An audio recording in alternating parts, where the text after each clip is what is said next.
अभिमन्यु प्रीति के देवी वाले रूप को देखकर हैरान था। उसे समझ नहीं आ रहा था कि लोग उसे इतना क्यों मानते हैं, क्योंकि जो रूप उसने देखा था वो किसी चुड़ैल से कम नहीं था। दीनदयाल बलिया से सारे एविडेंस लेकर आया, लेकिन जब उनमें से एक एविडेंस पे अभिमन्यु की नज़र पड़ी तो उसके होश उड़ गए। अभिमन्यु ने जैसे ही वो एविडेंस बैग खोला, उसकी आंखें फटी की फटी रह गईं। दीनदयाल ने अभिमन्यु के चेहरे की तरफ नज़र घुमाई तो उसे भी हैरानी हुई कि अभिमन्यु ने आखिर ऐसा क्या देख लिया। दीनदयाल ने उत्सुकतावश पूछा, क्या हुआ सर, आप ऐसे चौंके हुए क्यों हैं? अभिमन्यु ने अब एविडेंस बैग से 3 साड़ियाँ निकाली। दीनदयाल ने जब उन साड़ियों को देखा तो उसे भी एक धक्का सा लगा। उसका चेहरा भी अचंभे से भर गया और डर के मारे उसके रोंगटे खड़े हो गए। अभिमन्यु के हाथ में 3 चटक लाल रंग की साड़ियाँ थीं और तीनों साड़ियाँ हूबहू एक जैसी थी। अभिमन्यु ये देखकर दंग था। वो मन ही मन सोचने लगा, वही चटक लाल रंग, वही डिजाइन और वही कपड़ा। अभिमन्यु ये सब नोटिस करते हुए बोला, अजीब बात है, सारे मरे हुए लोगों को इस लाल साड़ी में लपेटा गया था, पर लाल साड़ी ही क्यों? दीनदयाल उन लाल साड़ियों को देखकर बहुत बेचैन हो गया था। अभिमन्यु ने एक नज़र दीनदयाल को देखा और उसका चेहरा पढ़ लिया।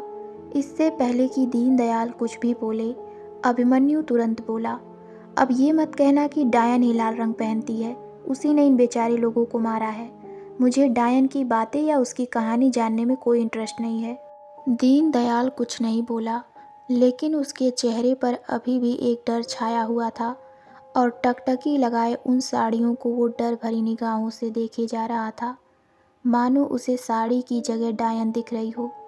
अभिमन्यु उससे बोला, इन सब लाल साड़ियों को वापस एविडेंस बैग में रखो। दीनदयाल अभी भी उन लाल साड़ियों को डर भरी निगाहों से देख रहा था। ये देख अभिमन्यु चिढ़ते हुए बोला, देख क्या रहे हो, इनको छूने से कुछ नहीं होगा तुम्हें, चलो रखो इन्हें अंदर। दीनदयाल को ऐसा लग रहा था जैसे अभी कोई इस साड़ी से निकलकर उस पर वार करेगा। दीनदयाल घबराते हुए बोला, सर आप इन बातों में विश्वास नहीं करते, पर मैं करता हूँ। मुझे तो ये लाल साड़ी को हाथ लगाने में डर लगता है। आप क्यों नहीं रखते इन्हें एविडेंस बैग में, मुझसे क्यों करवा रहे हो? अभिमन्यु अभी सख्त आवाज़ में बोला, मैं आज तुम्हारे इस डायन वाले डर को दूर भगा के ही रहूँगा। चलो शाबाश, रखो इन्हें बैग में। दीनदयाल कांपते हुए आगे बढ़ा और जैसे ही उसने लाल साड़ी उठाई, अचानक से एक चीख बाहर से सुनाई दी। दीनदयाल के पूरे शरीर में सिहरन दौड़ गई और उसके हाथ से वो लाल साड़ी छूट के नीचे गिर गई। वो बुरी तरह से कांपने लगा। वो लड़खड़ाती आवाज़ में बोला, आप मानो या ना मानो, डायन होती है। अभिमन्यु दौड़कर खिड़की के पास गया और देखा कि दूर बाहर कुछ लोग एक तरफ भाग रहे हैं। अभिमन्यु को वो घातक बरगद का पेड़ नजर आया। अभिमन्यु गंभीर होकर बोला, लगता है कुछ तो हुआ है, जल्दी चलो। अभिमन्यु अपने कमरे से तेजी से बाहर भागा।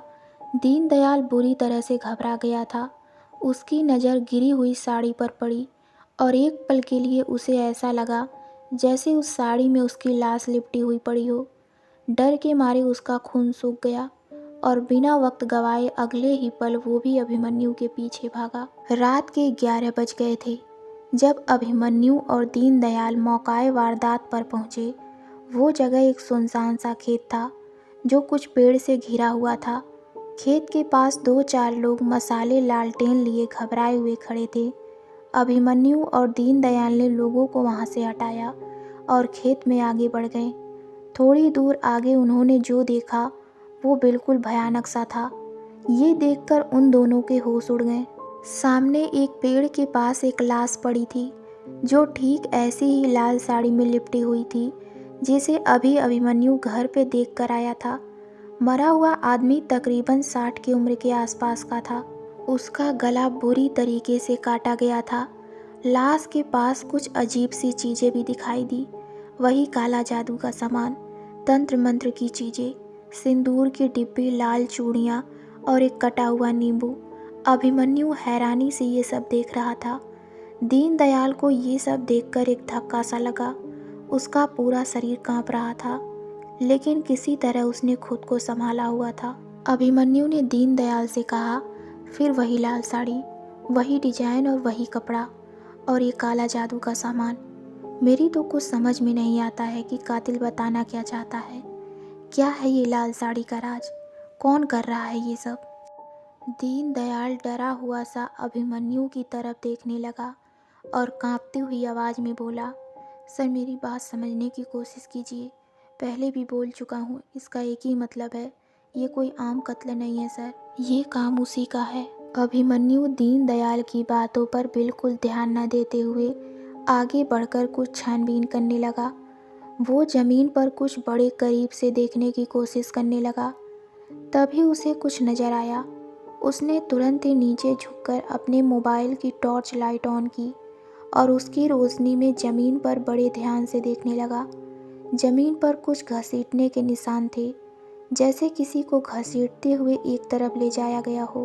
अभिमन्यु उन निशानों को फॉलो करने लगा और उसने देखा कि वो निशान सीधे लाश के पास जा रहे हैं। अभिमन्यु दीनदयाल को ये दिखाते हुए बोला, कातिल ने इसे वहाँ मारा, फिर घसीटते हुए यहाँ लाकर रखा और फिर ये सब सामान फैलाया होगा। डर से सुन्न पड़ा दीनदयाल ये सब गौर से सुन रहा था, लेकिन अभी भी वो थोड़ा घबराया हुआ था। अभिमन्यु अब एक बार फिर वहाँ गया जहाँ से लाश को घसीटा गया था। वो वहाँ कुछ ढूंढने लगा। दीनदयाल उसके पीछे ही था। अभिमन्यु को अब टॉर्च की लाइट में एक पेड़ के तने पर कुछ नजर आया। वो टॉर्च की लाइट को थोड़ा नज़दीक लेकर गया और देखा कि पेड़ के तने पर किसी नुकीली चीज़ के निशान थे, जैसे किसी ने बुरे तरीके से खरोचा हो। अभिमन्यु ने दीनदयाल को ये खरोचने के निशान देखने का इशारा किया। दीनदयाल उन निशानों को देखकर सहम गया।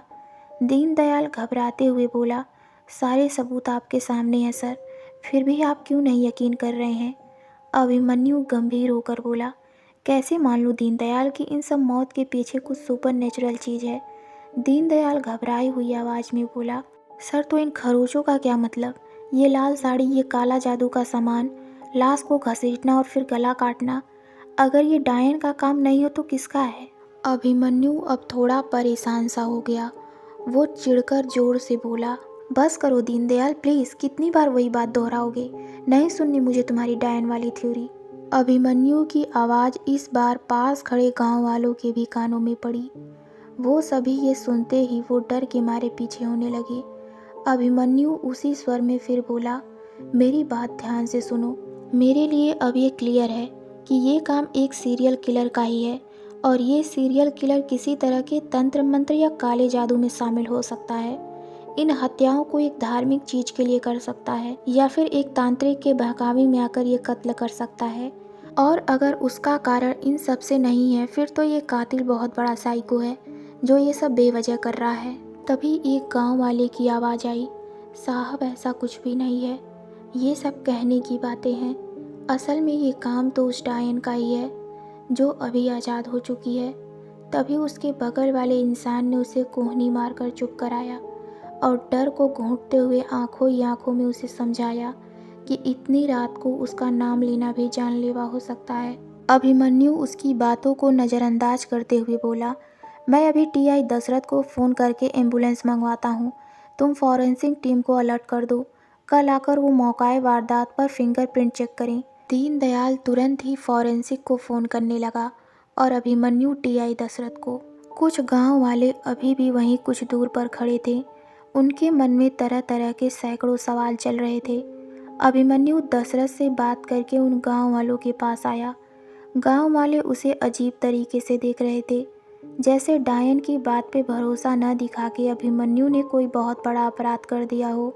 अभिमन्यु ने उसके पास आकर सवाल करते हुए कहा, ऐसे क्यों देख रहे हो? एक गांव वाला थोड़ा आगे आते हुए बोला, कहानियाँ भी सच होती हैं साहब, पर आप शहर के लोगों को क्या पता। तभी एक दूसरा गांव वाला बोला, ये सब उस मनहूस दिन की वजह से हुआ है। ये सुन अभिमन्यु ने चौंकते हुए पूछा, कौन सा मनहूस दिन? गांव वाला बोला, जिस दिन उस बरगद के पेड़ के धागे काटे गए थे। अभिमन्यु व्यंग करते हुए बोला, तो उससे क्या हुआ? तुम्हारी डायन आज़ाद हो गई क्या? ये सुन गांव वाले डर और हैरानी से अभिमन्यु की तरफ देखने लगे और मानो पल भर के लिए ऐसा लगा कि उस पेड़ से कोई अभिमन्यु को देख रहा है। फिर एक गांव वाला नाराज स्वर में बोला, आप नहीं मानते तो ठीक है, पर मजाक मत बनाइए, एक दिन आप भी पछताओगे। ये डायन का ही काम है और वो किसी को नहीं छोड़ेगी। अभिमन्यु ने कुछ देर सोचा, फिर बोला, ठीक है, एक बार के लिए मैं मान लेता हूँ कि डायन होती है, और ये भी मान लेता हूँ जब से उस बरगद के पेड़ का धागा टूटा है तब से डायन आज़ाद हो गई है। लेकिन आप लोग मुझे ये बताओ, वो डायन लोगों को मार क्यों रही है? क्या चाहती है वो? ये सुनकर गांव वालों को जैसे सांप सूंघ गया हो, वो सब एकदम चुप हो गए। अभिमन्यु को उनकी चुप्पी पर गुस्सा आ गया और वो ऊंचे स्वर में बोला, ये अच्छा है, जब कोई तुम लोगों से सवाल करे तो तुम सबको सांप सूंघ जाता है। कोई कुछ बोलता क्यों नहीं? जवाब दो, क्यों डायन लोगों को मारकर उनकी लाश को लाल साड़ी में लपेटती है? अभिमन्यु के लाख पूछने के बावजूद भी उसे कोई जवाब नहीं मिला। जो मिला वो थी एक अजीब सी खामोशी और डर, जो इन गांव वालों के चेहरे पर साफ दिखाई दे रहा था। तभी उस खामोशी को चीरती हुई एम्बुलेंस की आवाज़ सुनाई दी। कुछ ही पलों में एम्बुलेंस वहां आकर रुकी। अब अभिमन्यु की नज़र मौकाए वारदात पर एक बार फिर पड़ी और उसको कुछ सूझा।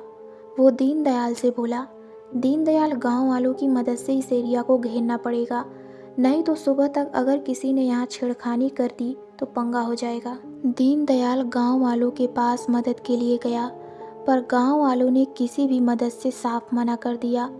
उनमें से एक गांव वाला बोला, वहाँ जाएंगे तो डायन का साया हम पर भी पड़ेगा और हम नहीं चाहते हम इस जगह पर कुछ छेड़खानी करें। तभी एक बच्चे की चिल्लाने की आवाज़ आई, बाबा बाबा। एक गांव वाला चौंक कर उस आवाज़ की तरफ मुड़ा तो दूर एक छोटा सा 8 साल का बच्चा एक औरत के साथ खड़ा था। वो गांव वाला भागता हुआ उस बच्चे के पास आकर हैरानी से बोला, बिट्टू, तू यहाँ क्या कर रहा है और इस वक्त? बच्चा भागते हुए अपने बाप के पास आया और जोर से लिपट गया। उसकी माँ आगे आई और बोली, हम बहुत डर गए थे, हमें लगा कि कहीं आपको कुछ हो ना गया हो। ये कहते कहते वो रोने लगी। बच्चा घबराते हुए बोला, बाबा, आप क्यों घर से 9 बजे के बाद निकले? आप ही कहते थे ना 9 बजे के बाद डायन निकलती है। जैसे ही वो बच्चा ये बोला, तभी एक औरत की मजबूत आवाज़ वहाँ पे गूंजी, झूठ है ये सब। सभी गांव वाले दीनदयाल और अभिमन्यु उस आवाज़ की तरफ चौंक कर मुड़े। अभिमन्यु ने ध्यान से देखा तो वहाँ प्रीति खड़ी थी। प्रीति उस बच्चे के पास जाकर बड़े प्यार से बोली, बिट्टू, क्या समझाया था तुम्हें? ये डायन की कहानियाँ सब झूठी होती हैं। अभिमन्यु ने हैरानी भरी नज़र से प्रीति की तरफ देखा। प्रीति अभी सब गांव वालों की तरफ हुई और बोली, आप लोगों को अपनी सोच बदलनी चाहिए। कम से कम इन बच्चों को तो मत सुनाओ अपनी ये फालतू की मनगढ़ंत कहानियाँ। अगर ये भी इन पर विश्वास करने लगे तो पढ़ने लिखने का क्या फ़ायदा? सारे गांव वाले प्रीति की बातें सुनकर चुप हो गए। उनकी नज़र झुक गई। अभिमन्यु पहली बार प्रीति की बातों से प्रभावित हो रहा था, क्योंकि वो सही कह रही थी। अभिमन्यु भी बीच में ही बोल पड़ा, बिल्कुल सही कह रही हैं मशरानी जी। प्रीति और अभिमन्यु ने एक दूसरे को देखा। दोनों एक दूसरे को ऐसे घूरने लगे जैसे कोई पुराने दुश्मन हो। अभिमन्यु मन ही मन सोचने लगा, ये चुड़ैल जैसी भी है, लोगों की सोच बदलने की कोशिश तो कर रही है। अभिमन्यु को पहली बार लगा कि इस लड़ाई में वो अकेला नहीं है। उसने थोड़ी उम्मीद के साथ प्रीति को देखा, पर प्रीति उसे घूरते हुए वहाँ से निकल गई। अभिमन्यु की उम्मीद टूट सी गई और वो अपने आप से बोला, मैं भी किससे उम्मीद करने लगा था। गांव वाले और प्रीति के चले जाने के बाद अभिमन्यु और दीनदयाल मौकाए वारदात को खुद से ही घेरने लगे, लेकिन वो इस बात से अनजान थे कि मौकाए वारदात से थोड़ी दूर उस खौफनाक बूढ़े बरगद के पेड़ के पास एक औरत लाल दुपट्टा ओढ़े कुछ पूजा पाठ कर रही थी। ये वही औरत थी जिसे अभिमन्यु ने कई बार उस बरगद के पेड़ के पास देखा था। उस औरत ने एक फूलों का थाल उठाया, बरगद के पेड़ के पास एक फूल रखा और थोड़ा सिंदूर छिड़क के उसने अपनी उंगली पे चाकू से एक चीरा लगाते हुए अपने रक्त की कुछ बूंदें वहाँ उस पेड़ पे चढ़ाई और हाथ जोड़ते हुए कांपते स्वर में बोली, मुझे माफ़ कर दो। आखिर कौन थी ये औरत जो बार बार इस बरगद के पेड़ के पास आती थी? क्या रहस्य इस बूढ़े बरगद के पेड़ का? क्या अभिमन्यु डायन की सच्चाई तक पहुँच पाएगा?